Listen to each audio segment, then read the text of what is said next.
મિત્રો, જેઠ માસ પૂરો થાય તે પહેલા આ એક કથા જરૂર સાંભળી લેજો. મિત્રો, જેઠ માસ દરમિયાન ભગવાન શિવની ભક્તિ અને તેમની કથાનું શ્રવણ કરવાથી મનને એક અનોખી શાંતિ પ્રાપ્ત થાય છે. આ દુનિયામાં એવું કોઈ નથી જેના જીવનમાં કોઈ દુઃખ, કોઈ ચિંતા કે કોઈ અધૂરી ઈચ્છા ના હોય. કોઈ પોતાના પરિવારની સમસ્યાઓથી પરેશાન છે, કોઈ આર્થિક મુશ્કેલીઓનો સામનો કરી રહ્યા છે, તો કોઈ વારંવાર મળતી નિષ્ફળતાઓના કારણે અંદરથી તૂટી ગયા છે. મિત્રો, ઘણી વખત માણસ પોતાની સંપૂર્ણ શક્તિ લગાવી દે છે, પરંતુ છતાં પરિસ્થિતિ બદલાતી નથી. ત્યારે તેને લાગે છે કે કદાચ હવે કોઈ રસ્તો બાકી નથી. પરંતુ વડીલો કહેતા આવ્યા છે કે જ્યારે માણસ સંપૂર્ણ રીતે થાકી જાય ત્યારે ભગવાન કોઈને કોઈ રૂપમાં તેને મદદ કરવા માટે જરૂર આવે છે. મિત્રો, જેઠ માસને પણ એક સામાન્ય મહિનો માનવામાં આવતો નથી. આ મહિનો તપસ્યા, ભક્તિ અને ભગવાન શિવની કૃપા પ્રાપ્ત કરવાનો વિશેષ સમય માનવામાં આવે છે. વર્ષોથી આપણા વડીલો જેઠ માસ દરમિયાન કથાઓ સાંભળવાનું મહત્વ સમજાતા આવ્યા છે. તેઓ કહેતા હતા કે કેટલીક કથાઓ માત્ર વાર્તા નથી હોતી, પરંતુ તેમાં જીવન બદલવાની પ્રેરણા અને ભગવાનનો સંદેશ છુપાયેલો હોય છે. કદાચ એટલા માટે જ જૂના સમયમાં લોકો પોતાના બધા જ કામો મૂકીને ભગવાનની કથા સાંભળવા બેસી જતા હતા. પરંતુ મિત્રો, આજની આ કથા કોઈ સામાન્ય કથા નથી. આ કથા એક એવા રાજાની છે જેના પાસે ધન, વૈભવ, સત્તા અને માન સન્માન બધું જ હતું, છતાં તે અંદરથી ખૂબ દુઃખી હતો. કહેવાય છે કે એક સમય એવો આવ્યો જ્યારે તે રાજાને પોતાનું આખું જીવન નિર્થક લાગવા લાગ્યું.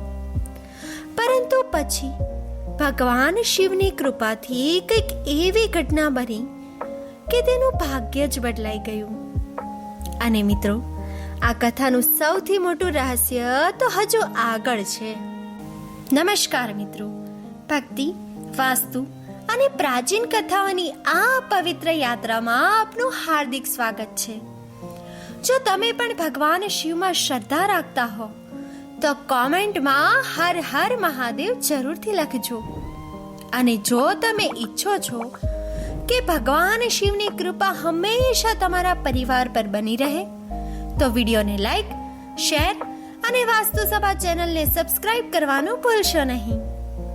મિત્રો, એક નમ્ર વિનંતી છે, આ કથાને અધવચ્ચે છોડતા નહીં, કારણ કે જેમ જેમ આ કથા આગળ વધશે તેમ તેમ એક એવું રહસ્ય ખુલશે જેના વિશે બહુ ઓછા લોકો જાણે છે. કહેવાય છે કે જ્યારે એ રહસ્ય એક રાજાને જાણવા મળ્યું ત્યારે તે પોતે પણ આશ્ચર્યમાં પડી ગયા હતા. આખરે એવું તો શું હતું? ભગવાન શિવ કેવી રીતે પોતાના ભક્તનું જીવન બદલ્યું? અને શા માટે વડીલો આજે પણ જેઠ માસમાં આ કથા સાંભળવાની સલાહ આપે છે? તો મિત્રો, આ બધા જ પ્રશ્નોના જવાબ તમને કથાના અંત સુધીમાં મળવાના છે. તો ચાલો મિત્રો, હવે આપણે સમય ચક્રને પાછળ ફેરવીએ અને પહોંચીએ પ્રાચીન ભારત વર્ષના એક એવા વૈભવશાળી રાજ્યમાં જ્યાંથી આ અદ્ભુત અને રહસ્યમય કથાની શરૂઆત થાય છે. મિત્રો, પ્રાચીન ભારત વર્ષમાં એક અત્યંત વૈભવશાળી અને સમૃદ્ધ રાજ્ય આવેલું હતું જેનું નામ હતું શિવપુર. મિત્રો, શિવપુર માત્ર પોતાના ભવ્ય મહેલો, વિશાળ બજારો અને શક્તિશાળી સૈન્ય માટે જ પ્રસિદ્ધ ન હતું, પરંતુ તે રાજ્ય ધર્મ, ન્યાય અને સુખ સમૃદ્ધિ માટે પણ સમગ્ર પ્રદેશોમાં ઓળખાતું હતું. રાજ્યના સિંહાસન પર બિરાજમાન હતા પરાક્રમી અને પ્રજાવત્સલ રાજા વિરાટ સેન. મિત્રો, રાજા વિરાટસેન માત્ર એક શક્તિશાળી શાસક જ નહીં, પરંતુ તેઓ પોતાની પ્રજાને પોતાના પરિવારની જેમ પ્રેમ કરતા હતા. તેમની ધર્મપત્ની રાણી દેવયાની પણ અત્યંત બુદ્ધિશાળી, દયાળુ અને ભગવાન શિવની પરમ ભક્ત હતી.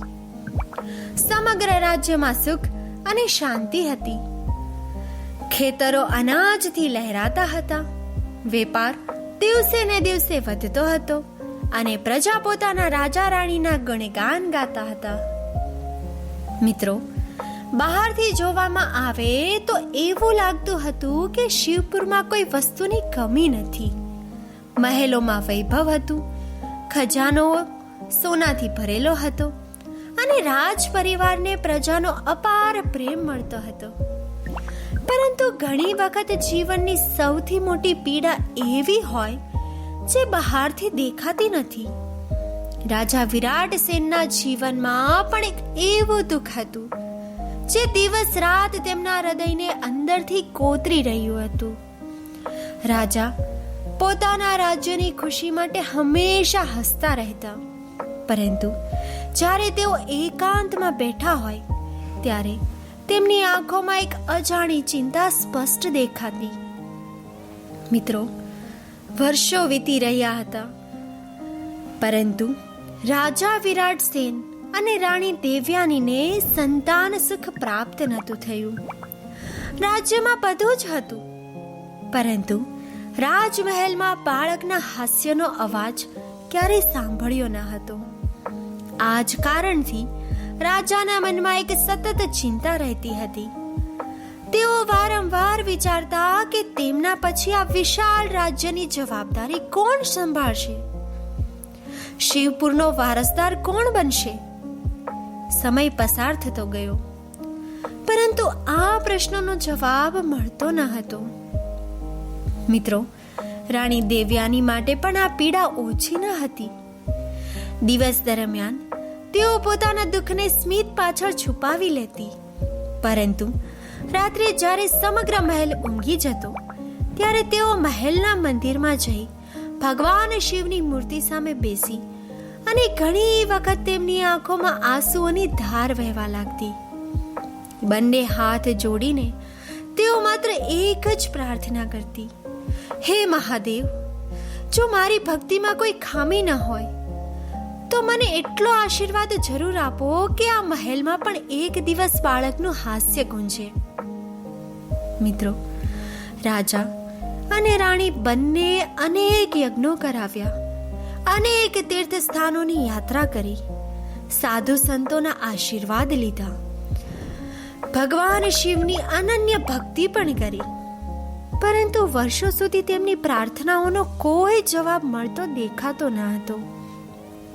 ધીમે ધીમે આ ચિંતા રાજાના મન પર ભાર બનવા લાગી. તેઓ બહારથી મજબૂત દેખાતા હતા, પરંતુ અંદરથી તૂટી રહ્યા હતા. રાણી દેવયાની પણ દિવસ રાત ભગવાનને યાદ કરતી, છતાં પરિસ્થિતિ બદલાતી ન હતી. પરંતુ મિત્રો, આ તો માત્ર શરૂઆત હતી. રાજા અને રાણીને લાગતું હતું કે તેમના જીવનની સૌથી મોટી સમસ્યા સંતાન સુખનો અભાવ છે. પરંતુ તેમને ખબર ન હતી કે થોડા જ સમય પછી રાજ્ય પર એક એવી ભયંકર મુશ્કેલી આવવાની હતી જે માત્ર રાજમહેલ જ નહીં, પરંતુ શિવપુરના ભવિષ્યને હચમચાવી નાખશે. અને એ જ ઘટનાએ આ કથાને એક નવા અને રહસ્યમય વળાંક તરફ ધકેલી દીધી. મિત્રો, સમય આગળ વધતો ગયો અને શિવપુર રાજ્ય પર ધીમે ધીમે મુશ્કેલીઓના વાદળ ઘેરાવા લાગ્યા. એક વર્ષ એવું આવ્યું જ્યારે ચોમાસું સમયસર આવ્યું જ નહીં. આકાશમાં વાદળો તો દેખાતા હતા, પરંતુ વરસાદ જાણે રાજ્યથી રિસાઈ ગયો હોય તેમ વરસતો જ ન હતો. શરૂઆતમાં લોકોને લાગ્યું કે કદાચ થોડા દિવસોમાં બધું સામાન્ય થઈ જશે, પરંતુ જેમ જેમ દિવસો પસાર થતા ગયા તેમ તેમ પરિસ્થિતિ વધુ ગંભીર બનતી ગઈ. ખેતરોમાં ઉભેલા પાક સુકાવા લાગ્યા, નદીઓ અને તળાવોના જળસ્તર ઘટવા લાગ્યા અને ખેડૂતોના ચહેરા પરની ખુશી ગાયબ થવા લાગી. મિત્રો, જે શિવપુર રાજ્ય થોડા સમય પહેલા સમૃદ્ધિનું પ્રતીક માનવામાં આવતું હતું, તે હવે ચિંતાનું વાતાવરણ ફેલાઈ રહ્યું હતું. વેપારીઓનો વેપાર ધીમે ધીમે ઘટતા લાગ્યો. બજારોમાં પહેલાની જેમ હલચલ જોવા મળતી ન હતી અને લોકો પોતાના ભવિષ્યને લઈને ચિંતિત બનવા લાગ્યા. ઘણા પરિવારો રોજિંદી જરૂરિયાતો પૂરી કરવા માટે પણ સંઘર્ષ કરવા લાગ્યા. પ્રજાનું દુઃખ જોઈને રાજા વિરાટસેનનું હૃદય વધુ વ્યથિત થવા લાગ્યું. તેઓ દિવસ રાત પોતાના મંત્રીઓ સાથે બેઠકો કરતા, નવા ઉપાયો શોધતા અને પ્રજાની મદદ કરવાનો પ્રયાસ કરતા. પરંતુ પરિસ્થિતિમાં ખાસ સુધારો ન થતો. મિત્રો, એક તરફ સંતાન સુખ ન મળવાનું દુઃખ અને બીજી તરફ સમગ્ર રાજ્ય પર આવી પડેલી આ મુશ્કેલીઓ. હવે રાજા વિરાટસેનની ચિંતા દિવસે ને દિવસે વધવા લાગી હતી. ઘણી વખત તેઓ મહેલની છત પર એકલા ઊભા રહીને દૂર સુધી ફેલાયેલા સૂકા ખેતરો તરફ જોતા અને વિચારતા કે આખરે તેમના રાજ્ય પર આવી કઠિન પરીક્ષા શા માટે આવી છે. રાણી દેવ્યાની પણ પોતાના પતિની વ્યથા જોઈને વધુ દુઃખી થવા લાગી. તેમને લાગતું હતું કે કદાચ ભગવાન તેમની કોઈ પરીક્ષા લઈ રહ્યા છે. મિત્રો, દરરોજની જેમ એક રાત્રે પણ રાણી દેવ્યાની મહેલના મંદિરમાં ગઈ. આખો મહેલ ઊંઘમાં હતો. ચારે બાજુ શાંતિ હતી. માત્ર દીવાના ઝબુકતા પ્રકાશમાં ભગવાન શિવની મૂર્તિ તેજસ્વી દેખાઈ રહી હતી. રાણીની આંખોમાં આંસુ હતા. બંને હાથ જોડીને તેઓ મહાદેવ સમક્ષ પોતાના હૃદયનું બધું દુઃખ વ્યક્ત કરવા લાગી. તેઓ રડીને માત્ર એટલું જ કહેતી હતી કે હે મહાદેવ, જો આ બધું તમારી ઈચ્છા છે તો મને સહન કરવાની શક્તિ આપો. પરંતુ મારી પ્રજાનું દુઃખ હવે મારાથી જોવાતું નથી. મિત્રો, રાણીને ખબર ન હતી કે એ રાત્રે તેમની પ્રાર્થનાના દરેક શબ્દો માત્ર મહેલના મંદિરમાં જ નહીં, પરંતુ સીધા કૈલાસ સુધી પહોંચી રહ્યા હતા. અને એ જ ક્ષણે કૈલાસમાં કંઈક અદ્ભુત બની રહ્યું હતું. મિત્રો, દૂર કૈલાસ પર્વત પર ભગવાન શિવ ગહન ધ્યાનમાં લીન હતા. તેમના ચહેરા પર અદ્ભુત શાંતિ હતી. માતા પાર્વતી તેમની નજીક બિરાજમાન હતા અને નંદી મહારાજ ભક્તિ ભાવથી પોતાના સ્વામી સમક્ષ બેઠા હતા. સમગ્ર કૈલાસમાં દિવ્ય પ્રકાશ અને પવિત્રતા છવાયેલી હતી. એ સમયે રાણી દેવ્યાનીની કરુણ પ્રાર્થના જાણે આકાશના માર્ગે કૈલાસ સુધી પહોંચી ગઈ. ભગવાન શિવના ધ્યાનમાં પણ તેમના ભક્તના દુઃખનો સ્પર્શ થયો. મિત્રો, માતા પાર્વતીએ ધીમા સ્વરે મહાદેવને પૂછ્યું, પ્રભુ, આ પ્રાર્થનામાં એટલી વ્યથા શા માટે અનુભવાય છે? ત્યારે ભગવાન શિવે પોતાની દિવ્ય દ્રષ્ટિથી પૃથ્વી તરફ જોયું. તેમને શિવપુર રાજ્ય, રાજા વિરાટસેન અને રાણી દેવ્યાનીની વર્ષોથી ચાલતી પીડા સ્પષ્ટ દેખાઈ ગઈ. થોડા ક્ષણો માટે સમગ્ર વાતાવરણ મૌન બની ગયું. એ જ સમયે નારાયણ નારાયણ નો મધુર સ્વર કૈલાસમાં ગુંજ્યો અને દેવર્ષિ નારદ ત્યાં આવી પહોંચ્યા. તેમણે ભગવાન શિવ અને માતા પાર્વતીને પ્રણામ કર્યા. ભગવાન શિવે નારદ તરફ જોયું અને ધીમા સ્વરે કહ્યું, નારદ, પૃથ્વી પર મારી એક ભક્ત ભારે દુઃખમાં છે. વર્ષોથી તે શ્રદ્ધાપૂર્વક મારી આરાધના કરી રહી છે, પરંતુ તેની પરીક્ષા હજુ સુધી પૂર્ણ નથી થઈ. થોડી ક્ષણો પછી મહાદેવ ફરી બોલ્યા, સમય આવી ગયો છે કે તેને યોગ્ય માર્ગ બતાવવામાં આવે. કેટલીક વાર ભક્તને આશીર્વાદ આપતા પહેલા તેને વિશ્વાસનો સાચો અર્થ સમજાવવો જરૂરી હોય છે. હવે તું પૃથ્વી પર જા અને મારા આ ભક્તના પરિવારને એ માર્ગ બતાવ જે તેમના જીવનનો અંધકાર દૂર કરી શકે. મિત્રો, ભગવાન શિવના આ શબ્દો સાંભળીને નારદ મુનિના ચહેરા પર સ્મિત આવ્યું. પરંતુ તેમને હજુ પણ ખબર ન હતી કે મહાદેવે કયો માર્ગ બતાવવા માંગતા હતા. અને બીજી તરફ શિવપુરમાં રાજા અને રાણીને તો આ વાતની કલ્પના પણ ન હતી કે કૈલાસમાં તેમની ચર્ચા ચાલી રહી છે અને હવે તેમના જીવનમાં એક એવો વળાંક આવવાનો હતો જે બધું જ બદલી નાખશે. મિત્રો, ભગવાન શિવના આદેશ મળતા જ દેવર્ષિ નારદે પોતાના હાથમાં વીણા ધારણ કરી અને નારાયણ નારાયણ નો જાપ કરતા પૃથ્વી તરફ પ્રસ્થાન કર્યું. નારદ મુનિ દેવોના દૂત અને જ્ઞાનના પ્રસારક તરીકે જાણીતા છે.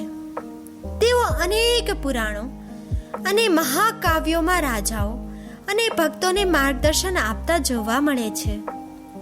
થોડા જ સમયમાં નારદ મુનિ શિવપુરના રાજમહેલમાં પહોંચ્યા. મહેલના દ્વાર પર અચાનક તેમના આગમનની ખબર પડી અને સમગ્ર રાજમહેલમાં આનંદ અને આશ્ચર્યનું વાતાવરણ છવાઈ ગયું. રાજા વિરાટસેન અને રાણી દેવ્યાની બંને તરત જ તેમના આવકાર માટે દોડી આવ્યા.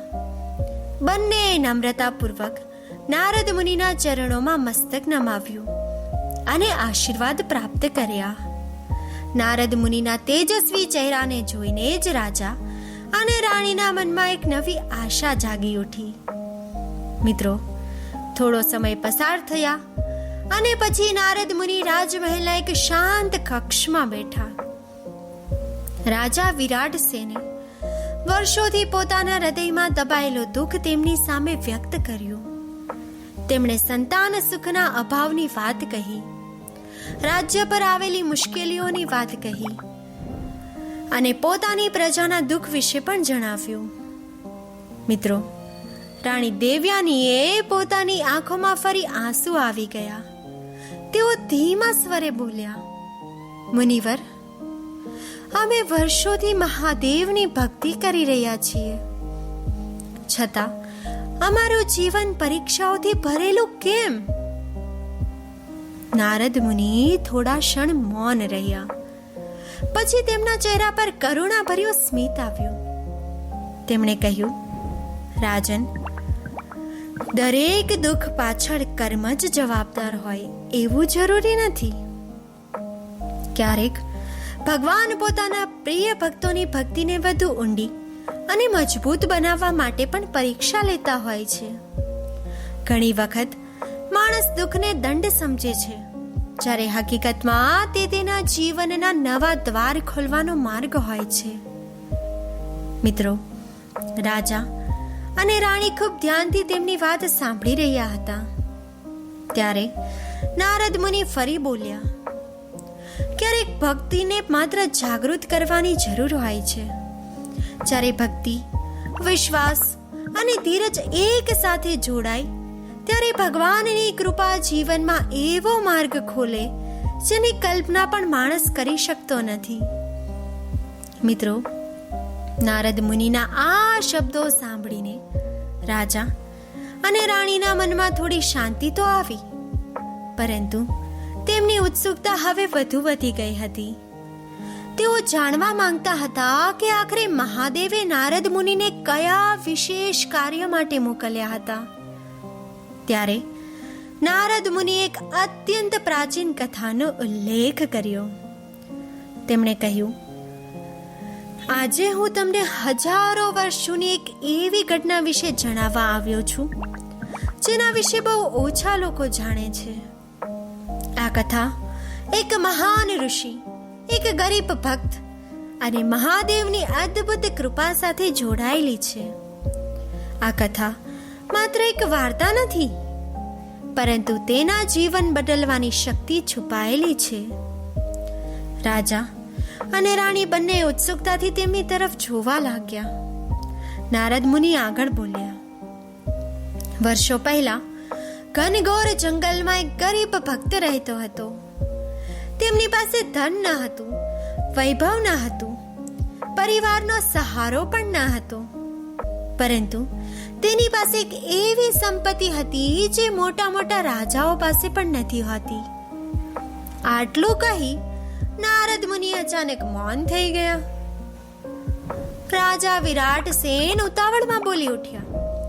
મુનિવર, પછી શું થયું? એ ભક્ત પાસે એવી કઈ સંપત્તિ હતી? નારદ મુનિ સ્મિત કરીને બોલ્યા. રાજન, ધીરજ રાખો, કારણ કે આ કથા જ તમારા જીવનનો માર્ગ બદલી શકે છે.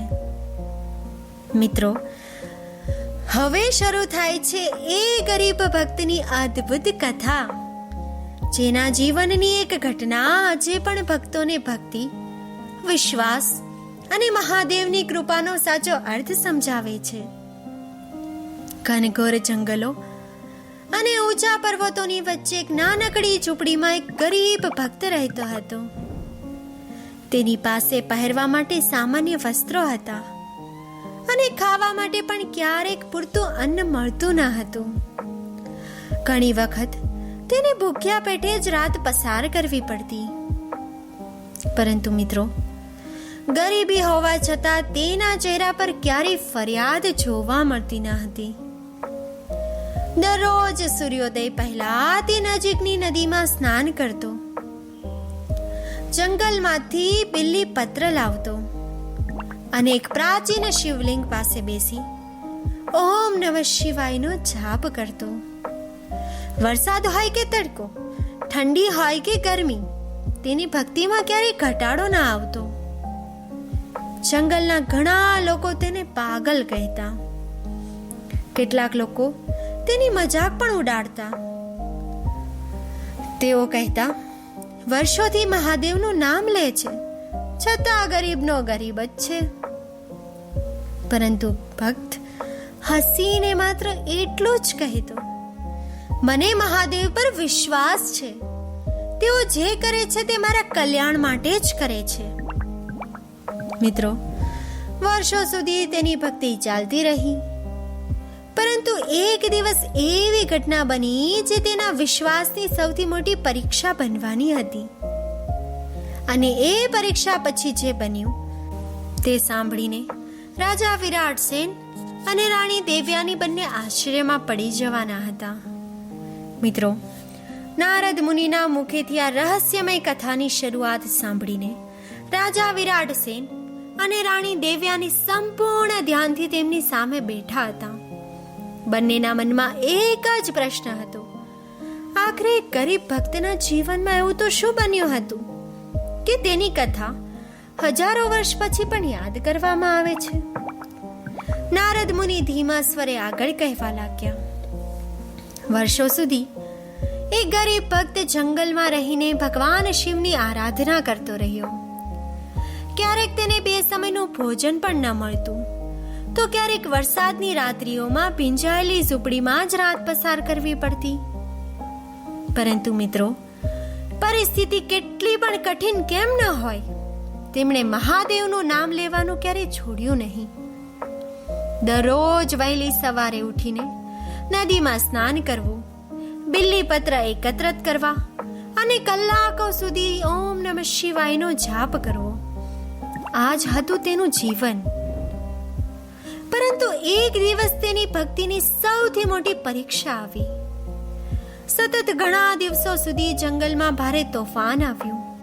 વૃક્ષો ઉખડી ગયા, રસ્તાઓ બંધ થઈ ગયા અને ભક્ત માટે ભોજન મેળવવું પણ મુશ્કેલ બની ગયું.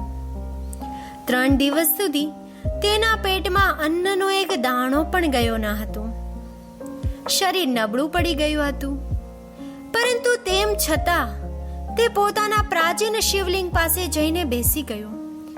કંપતા અવાજે પણ તેણે મહાદેવનું નામ લેવાનું બંધ કર્યું નહીં. મિત્રો, એ દિવસે મહાદેવ પોતાના ભક્તની અડગ શ્રદ્ધા જોઈ રહ્યા હતા. કહેવાય છે કે જ્યારે ભક્તની ભક્તિ પોતાની ચરમ સીમા પર પહોંચે છે ત્યારે ભગવાન પણ તેની પરીક્ષા પૂર્ણ કરીને કૃપા વરસાવે છે. એ જ સમયે એક વૃદ્ધ ઋષિ ત્યાંથી પસાર થયા. તેમણે ભક્તની હાલત જોઈ. ભૂખ, તરસ અને થાકથી કંટાળેલો હોવા છતાં ભક્તના ચહેરા પર મહાદેવ પ્રત્યેનો વિશ્વાસ અડગ હતો. ઋષિ તેની નજીક આવ્યા અને પૂછ્યું, પુત્ર, તું આટલી મુશ્કેલીઓમાં પણ ભગવાનનું નામ કેમ લે છે? શું તને ક્યારે એવો વિચાર નથી આવ્યો કે તારી પ્રાર્થના સાંભળવામાં આવતી નથી? ભક્તના ચહેરા પર સ્મિત આવ્યું. તેમણે જવાબ આપ્યો, મહારાજ, હું ભગવાનનું નામ કોઈ ફળ મેળવવા માટે નથી લેતો. હું તો માત્ર એટલું જાણું છું કે તેઓ મારા છે અને હું તેમનો છું. જો સુખ આપશે તો પણ તેમનો આભાર, અને જો દુઃખ આપશે તો પણ તેમનો આભાર. મિત્રો, ભક્તના આ શબ્દો સાંભળીને ઋષિની આંખોમાં પ્રસન્નતા છલકાઈ ગઈ. તેમણે તરત જ ઓળખી લીધું કે આ કોઈ સામાન્ય મનુષ્ય નથી, પરંતુ સાચા અર્થમાં મહાદેવનો પ્રિય ભક્ત છે. ઋષિએ બંને હાથ તેના માથા પર રાખ્યા અને આશીર્વાદ આપતા કહ્યું, પુત્ર, તારી ભક્તિએ આજે સ્વયં દેવતાઓને પણ પ્રસન્ન કર્યા છે. હવે તારા જીવનનો અંધકાર દૂર થવાનો સમય આવી ગયો છે. મિત્રો, કહેવાય છે કે ઋષિના આશીર્વાદ પછી ધીમે ધીમે ભક્તના જીવનમાં પરિવર્તન આવવા લાગ્યું. જંગલના લોકો જે પહેલા તેની મજાક ઉડાવતા હતા, હવે તેનો આદર કરવા લાગ્યા. તેને જીવન નિર્વાહ માટે યોગ્ય સાધન મળ્યું. ભૂખ અને ગરીબીનું દુઃખ દૂર થવા લાગ્યું. પરંતુ સૌથી મોટો બદલાવ તો એ હતો કે તેના મનમાં એક અદ્ભુત શાંતિ ઉતરી આવી હતી.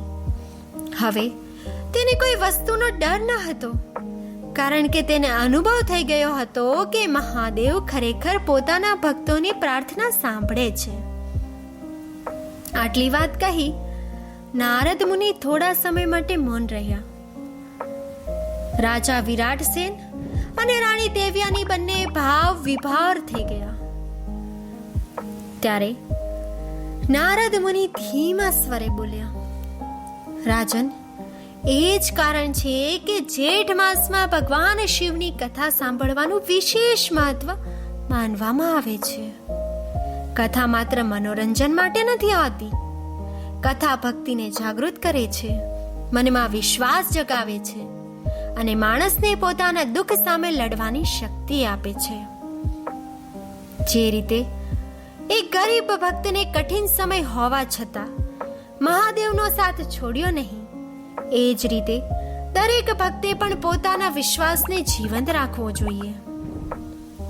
મિત્રો, ત્યારબાદ નારદ મુનિએ રાજા અને રાણીને એક સરળ પરંતુ પવિત્ર માર્ગ બતાવ્યો.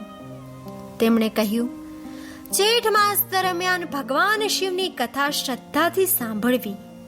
વહેલી સવારે સ્નાન કરી મનને શુદ્ધ કરવું, ભગવાન શિવ સમક્ષ દીવો પ્રગટાવવો અને સંપૂર્ણ એકાગ્રતાથી ઓમ નમઃ શિવાય મંત્રનો જાપ કરવો. પરંતુ યાદ રાખજો, માત્ર શબ્દો બોલવાથી કંઈ નથી થતું. જ્યારે જાપ સાથે શ્રદ્ધા, સારા કર્મો અને નિસ્વાર્થ ભાવ જોડાય છે, ત્યારે જ તેનું સાચું ફળ પ્રાપ્ત થાય છે. મિત્રો, નારદ મુનિના આ શબ્દો રાજા વિરાટસેન અને રાણી દેવયાનીના હૃદયને સ્પર્શી ગયા. વર્ષો પછી પહેલી વાર પોતાના મનમાં એક નવી આશા અનુભવાઈ.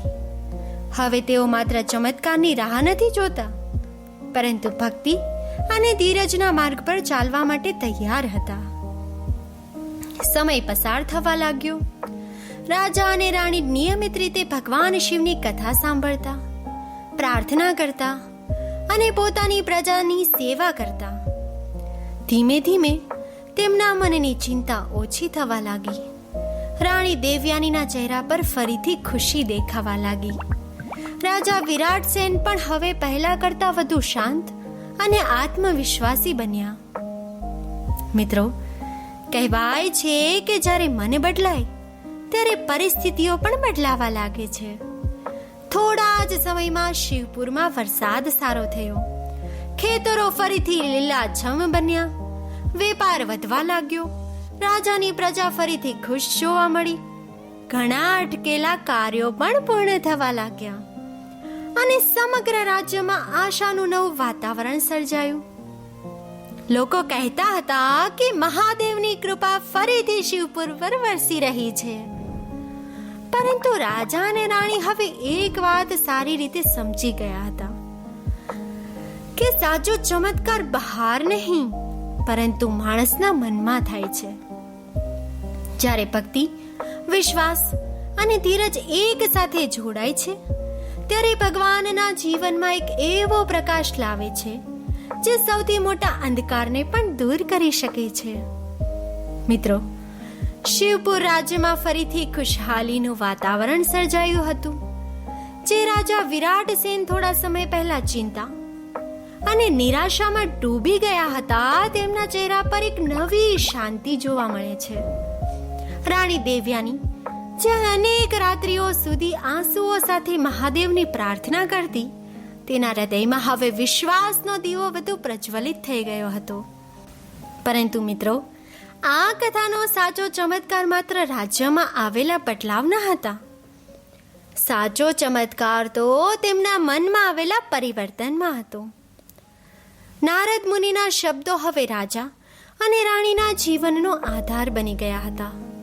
તેઓ સમજી ગયા હતા કે ભગવાન દરેક પ્રાર્થનાનો જવાબ આપે છે, પરંતુ હંમેશા આપણા મનગમતા સમયે નહીં. ઘણી વખત ભગવાન પહેલા આપણને ધીરજ શીખવે છે, વિશ્વાસ શીખવે છે અને પછી યોગ્ય સમયે એવું ફળ આપે છે કે જેની આપણે કલ્પના પણ ના કરી હોય. કારણ કે મહાદેવને ભક્તિની ઉતાવળ નહીં પરંતુ તેની નિષ્ઠા વધુ પ્રિય હોય છે. મિત્રો, જીવનમાં દરેક માણસ કોઈને કોઈ મુશ્કેલીમાંથી પસાર થાય છે. કોઈ આર્થિક સમસ્યાથી પરેશાન હોય છે, કોઈ વાતાવરણમાં રહેલી ચિંતા, પરિવારની કોઈ ચિંતામાં ડૂબેલો હોય છે, તો કોઈ પોતાના સપનાઓ અધૂરા રહી જવાની નિરાશ થઈ ગયો હોય છે. પરંતુ આ કથા આપણને એક ખૂબ મોટો સંદેશ આપે છે. જ્યારે દુનિયાના બધા રસ્તાઓ બંધ થાય ત્યારે ભક્તિનો માર્ગ ક્યારેય પણ બંધ નથી થતો. જે માણસ મુશ્કેલ સમયમાં પણ ભગવાનનું સ્મરણ કરવાનું છોડતો નથી, તેની પ્રાર્થના એક દિવસ જરૂર સાંભળવામાં આવે છે. મિત્રો, આ ગરીબ ભક્તની કથા હોય, રાજા વિરાટસેનની કથા હોય કે આપણા પોતાના જીવનની વાત હોય, એક વાત દરેક જગ્યાએ સમાન છે: સાચી શ્રદ્ધા ક્યારેય વ્યર્થ નથી જતી. કદાચ પરિણામ મોડું મળે, કદાચ પરીક્ષા લાંબી ચાલે, પરંતુ ભગવાન પોતાના ભક્તોને ક્યારે એકલા છોડતા નથી. જ્યારે સમય યોગ્ય બને છે ત્યારે તેઓ એવી રીતે કૃપા વરસાવે છે કે માણસ પાછળ વળીને જુએ ત્યારે તેને પોતાની દરેક પરીક્ષાનો અર્થ સમજાય છે. તેથી મિત્રો, જો તમારા જીવનમાં પણ કોઈ ચિંતા, કોઈ દુઃખ કે કોઈ અધૂરી ચિંતા હોય તો નિરાશ ના થાઓ. મહાદેવ પર વિશ્વાસ રાખજો, સારા કર્મો કરતા રહેજો અને ભક્તિનો માર્ગ ક્યારેય પણ છોડશો નહીં. કારણ કે સાચી પ્રાર્થના ક્યારેય વ્યર્થ નથી જતી અને ભગવાનનો આશીર્વાદ યોગ્ય સમયે જરૂર પ્રાપ્ત થાય છે. મિત્રો, જો તમને આ પવિત્ર કથા પસંદ આવી હોય તો કોમેન્ટમાં હર હર મહાદેવ જરૂરથી લખજો. વિડીયો પસંદ આવ્યો હોય તો વિડીયોને લાઈક, શેર અને અમારી આ ચેનલ વાસ્તુ સભાને સબસ્ક્રાઇબ કરવાનું ભૂલશો નહીં. ભગવાન શિવ, માતા પાર્વતી અને નંદી મહારાજની કૃપા તમારા અને તમારા પરિવાર પર હંમેશા બની રહે એવી મારી હાર્દિક પ્રાર્થના. હર હર મહાદેવ મિત્રો.